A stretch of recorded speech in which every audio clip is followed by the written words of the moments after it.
Astaghfirullahal hayyal qayyum. Assalamualaikum warahmatullahi wabarakatuh. Bismillah walhamdulillah wassalatu wassalamu ala rasulillah sayyidina maulana Muhammad ibn Abdullah wa ala alihi wa sahbihi wa man walah wa la hawla wa la quwata illa billah. Subhanallah alhamdulillah wa la ilaha illallah Allahu akbar wa la hawla wa la quwata illa billahil azim. Adada kulli harfin kutiba aw yuktabu abadal abidina wa dahrad dahirin. Subhanaka la ilma lana illa ma 'allamtana innaka antal alimul hakim. Nawayna ta'alluma wa ta'lim wa naf'a wal intifa' wa tadhakkura wa tadhkir wal ifadata wal istifadah wal hasa ala tamassuki bi kitabillahi wa sunnati rasulih wa du'ai ila al huda wa dilala ala al khair ibtigha'a wajhillah wa maradatihi wa qurbihi wa thawabihi subhanahu wa ta'ala.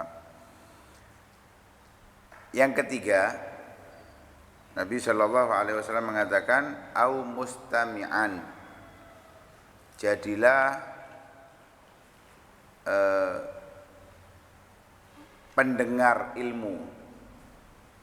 Kalau ada waktu kosong dan di situ ada kegiatan kebaikan, pengajian, hadir, dengarkan. Walaupun nggak paham nggak apa-apa, dengarkan aja. Walaupun sama ngantuk-ngantuk nggak apa-apa. Daripada tidur di rumah, mending tidur di majelis, ketiduran di majelis, bukan tidur di majelis. Mending ketiduran di majelis. Mendengarkan nasihat, mendengarkan kajian. Saya nggak paham, nggak apa-apa, hadir aja.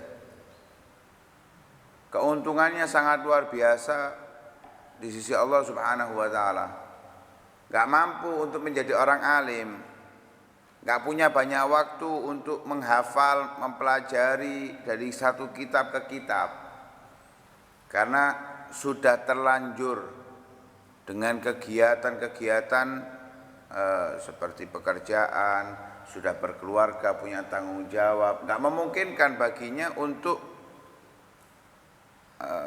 mengkosongkan waktu memahami, menghafal daripada kitab-kitab yang dibutuhkan. Artinya jenjang untuk menjadi orang alim itu sudah, sekalipun tidak ada kata terlambat ya, tapi sudah susah lah, karena tanggung jawab yang harus dia lakukan. Minimal kewajiban harus tetap ia jalankan daripada ilmu yang harus diketahui. Sisanya dia harus memiliki waktu untuk mendengarkan nasihat, sebab makanannya hati itu ya ilmu. Sebagaimana kita akan mati kalau nggak makan berhari-hari, hati kita juga sama. Ketika sudah lewat 3 hari tidak ada ilmu yang masuk, mati hati kita. Sampai Al-Imam Sufyan Ats-Tsauri radhiyallahu taala anhu itu ketika masuk ke suatu daerah, nggak ada di situ orang yang menanyakan ilmu kepada beliau. Masuk ke satu tempat, nggak ada yang tanya ilmu sama sekali. Maka beliau mengatakan, hadza baladun yamutu fihil ilm.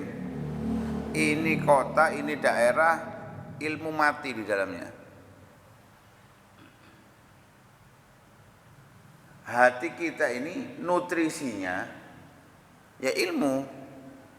Nah kalau sampai kosong, apalagi sepekan nggak melok pengajian belas, duduk mati mana nih Yusan? Ini sudah layamu tu ala Yahya dianggap urip, gak urip dianggap mati ya gak mati, gak jelas ya. Paling tidak itu kita punya kegiatan, walaupun sehari setengah jam, 1 jam, kita mengisi hati kita dengan ilmu, mendengarkan nasihat untuk menjadi lebih baik dan lebih sempurna dalam pengabdian kepada Allah Subhanahu wa taala. Jangan sampai enggak ada nutrisi sama sekali. Adapun fadilahnya sangat luar biasa. Sayyidina Ka'ab bin Ahbar, salah satu seorang sahabat Nabi sallallahu alaihi wasallam, beliau mengatakan, "Lau anna thawaba majalisil ilmi badalin nas laktatalu alaih hatta yatruka kullu dhi imaratin imaratahu wa kullu dhi suqin suqahu." andai pahala yang diberikan oleh Allah Subhanahu wa taala bagi orang yang hadir majelis ilmu,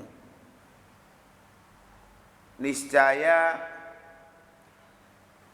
orang-orang yang tahu itu akan berebut untuk mendapatkannya, untuk menghadirinya. Bahkan kalau nggak ada tempat, dibutuhkan untuk mendapatkan tempat itu untuk dengan duel, dia akan lakukan itu. Artinya penuh ini, kalau nggak di sini nggak dapat tempat, sudah siap duel untuk mendapatkannya. Kenapa? Pahala yang sangat besar dari Allah Subhanahu wa taala. Lah, sampai digambarkan kalau orang yang saat itu lagi punya kesibukan, punya urusan, kok pas barengan ada majelis, urusannya walaupun mungkin dia dilihat nominalnya M, bahkan mungkin T, akan ditinggal untuk ilmu. Oh, kita kan enggak, 1.000 saya bingung di 1.000. 50.000 aja kita mentingkan yang 50.000 daripada ilmu. Kenapa? Enggak kelihatan pahalanya menghadiri majelis ilmu. Kalau dinampakkan, enggak cukup tempat ini. Malaikat enggak cukup ngene. Kayak malaikat enggak cukup. Malaikat tidak dukur kabeh, menaungi. Enggak bisa duduk di majelis. Karena saking banyaknya. Itu di dalam hadis disebutkan tentang malaikat yang mencatat kehadiran orang-orang yang Jumatan. Itu kalau sudah waktunya khutbah, sudah ditutup catatannya, nggak ada catatan lagi, nggak ditulis. Yang datang setelah imam di atas mimbar, nggak ada yang ditulis namanya. Artinya dia hanya gugur kewajiban Jumatannya, nggak dapat fadilahnya Jumatan. Fadilah datang duluan nggak ada sudah. Dia hanya dapat menggugurkan kewajiban sebagai hamba Allah Subhanahu wa taala wis. Lah kenapa kok malaikat itu nutup? Sudah. Yastami'una dzikra. Para malaikat itu butuh apa? Ngurungokno nasihat. Artinya biar bersih, sudah bersih. Tapi saat itu mereka mendengarkan khutbah. Ya, tapi kadang-kadang ya kebacut sing khutbah bahas politik. Oh, apa perlune malaikat ngurungokno politik maneh? Loh, ini malaikat sudah nggak butuh nasihat sebetulnya. Kalau dipikir-pikir nggak butuh nasihat, tapi mereka mau mendengarkan. Kita yang butuh nasihat kok tambah tekone terlambat. Pengajian terlambat, Jumatan terlambat. Saking besarnya fadilahnya sampai malaikat itu sudah waktunya ini waktunya mendengarkan, bukan waktunya mencatat kehadiran orang, absen lagi sudah. Wa kullu disukin suqah. Orang yang masih bekerja di pasar, di toko, kalau sudah barengan dengan pengajian ditutup tokonya, enggak pengajian. Ini kalau kira-kira ini dipaskan kepada kita, ono pesanan sego ambil pengajian, kira-kira milih pesanan sego apa pengajian ini? Padahal nang pengajian itu nyuting loh, ditinggal. Kalau pas barengan majelis sama orderan nyopir, kira-kira nyopir apa majelis sih? Kita nggak melihat fadilahnya, yang kita lihat itu hanya hadir. Oh salah, paling aku ya nggak di gunung ngantuk keturun, paling aku ya runu itu apa jenenge gak paham kadang-kadang sih dijelasno, penjelasannya kurang enak. Mohon pikir jajan enak gak enak. Namanya nasihat itu kadang pahit, ya kadang legi, seperti obat.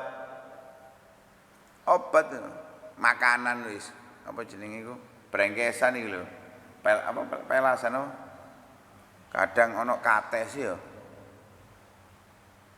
botokan kates lho kan ono pahit-pahite tapi enak ndak enak lho seperti itu nasihat enggak jangan ngelihat cara penyampaiannya kadang penyampaiannya enggak enak tapi nasihat itu perlu untuk kita karena itu kalau kita sudah nggak bisa jadi orang alim, sulit, proses untuk menjadi alim pun sulit. Ya paling tidak majelis-majelis ilmu jangan pernah ditinggal. Paling tidak majelis-majelis ilmu jangan ditinggal. Untuk mengobati hati kita. Wah, kalau sudah mau majelis ilmu seminggu sekali nggak bisa. Seminggu 2 kali, 3 kali nggak bisa. Bisanya saya paling sebulan sekali. Paling tidak yang keempat, au muhibban. Cinta kepada ilmu, cinta kepada ulama, cinta kepada penuntut ilmu, cinta kepada orang-orang yang hadir majelis ilmu. Apa bukti cintanya? Apa mek ngomong aku cinta ngono tok? Ya kabeh wong sampai arek bayi takoni kari ngomong tok iso. Bukan itu. Ada pembuktian cinta. Oh, saya tidak bisa. Tapi saya bisa memfasilitasi. Oh, butuh sound system.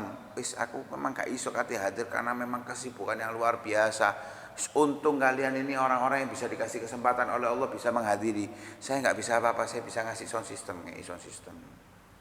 Oh, saya nggak bisa ngasih sound system, saya bisa ngasih kamera. Oh, saya bisa hanya ngasih beberapa rupiah. Saya bisa ngasih makan. Memfasilitasi, apalagi orang-orang yang mencari ilmu atau mengajarkan ilmu. Wah, sangat luar biasa ini. Memfasilitasi orang-orang yang itu tanda cinta. Udah bisa semuanya, saya bisa hanya ngasih tenaga saya. Kalau hadir nggak mungkin bagi saya, karena jam kerja. Saya bisa kalau mempersiapkan, mau berseni dah, masang karpet dah, ya. Lakukan. Atau memberikan izin, saya nggak bisa hadir, karena saya punya tugas negara, kasih izin. Bukan justru kalau ada majelis ilmu tambah dihalangi, dilarang. Ini sudah nggak hadir, nggak menjadi ulama, nggak menjadi muta'alim, nggak mau hadir majelis ilmu, nggak mencintai, justru menghalangi. Ini yang kelima. Wala takun khamisan fatahlik. Jangan jadi yang kelima, kamu akan hancur. Paling tidak kita punya rasa cinta, punya kepedulian kepada orang yang punya ilmu, orang yang belajar ilmu, orang yang hadir majelis, atau memfasilitasi apa yang mereka lakukan. Maka itu menjadi keuntungan untuk kita, keberuntungan untuk kita. Dikatakan oleh sebagian ulama, man fatahul kitab la yafutuhul mihrab. Kalau memang kita sudah nggak bisa menghafalkan kitab, mempelajari kitab, menjadi orang alim, menjadi santri yang siap untuk memahami ilmu, mendalami ilmu, nggak mampu kita, sudah nggak mungkin bagi kita, maka la yafutuhul mihrab. Kita tidak kehilangan ibadah, Al-Quran, sholat sunnah, zikir, la yafutuhul mihrab. Wa man fatahul mihrab, wes saya sudah enggak bisa banyak ibadah. Waktu saya banyak terbuang untuk ngurusi karena saya mungkin pejabat.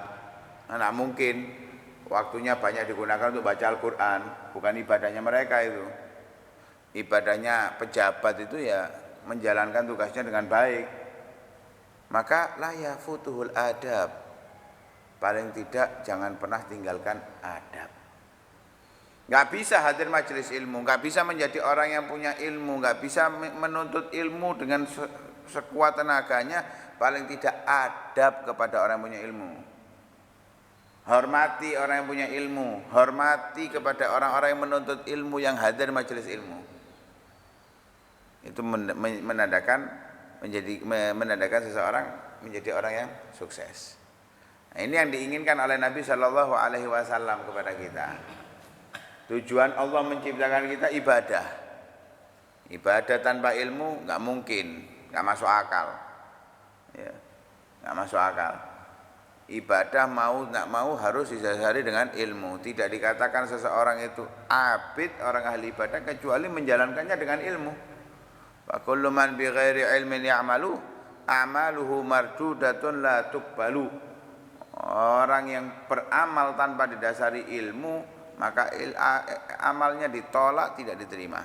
Ya, bagaimana bisa dikatakan abid? Orang yang dikatakan abid itu amalnya sesuai dengan apa yang diajarkan oleh Nabi Shallallahu Alaihi Wasallam. Karena itu kalau memang bisa menjadi orang alim, kenapa tidak? Proses untuk menjadi orang alim, kalau memang bisa kita lakukan, jalankan. Kalau tidak, paling tidak kita punya waktu. Kalau bisa setiap hari, bisa pagi sore, pagi malam, untuk menghadiri majelis ilmu, hadir. Kalau tidak bisa setiap hari, ya 2 hari sekali, 3 hari sekali. Jangan sampai 3 hari kosong daripada ilmu kecuali karena uzur. Dan uzur, kalau katanya Habib Ali Masyhur, kakaknya Habib Umar, uzur untuk tidak bisa hadir majelis ilmu itu kalau nggak bisa makan, nggak bisa bangun. Kalau masih bisa makan, bukan uzur untuk menghadiri majelis ilmu. Saya nggak bisa hadir. Katanya metu kucik wegae. Sudah live. Kalau memang karena udzur syar'i ngelihat live itu fadilahnya sama yang hadir. Sama, tapi kalau bisa hadir kok ndelok teko live, ini al-malasu. Tapi masih mending daripada wis gak hadir ya gak ndelok. Gak hadir ya gak ngelihat, rugi. Ya, rugi. Sudah enggak hadir ya, enggak lihat. Nauzubillah min dzalik. Ini membuang waktu sia-sia, tidak dapat apa-apa. Nah, rugi.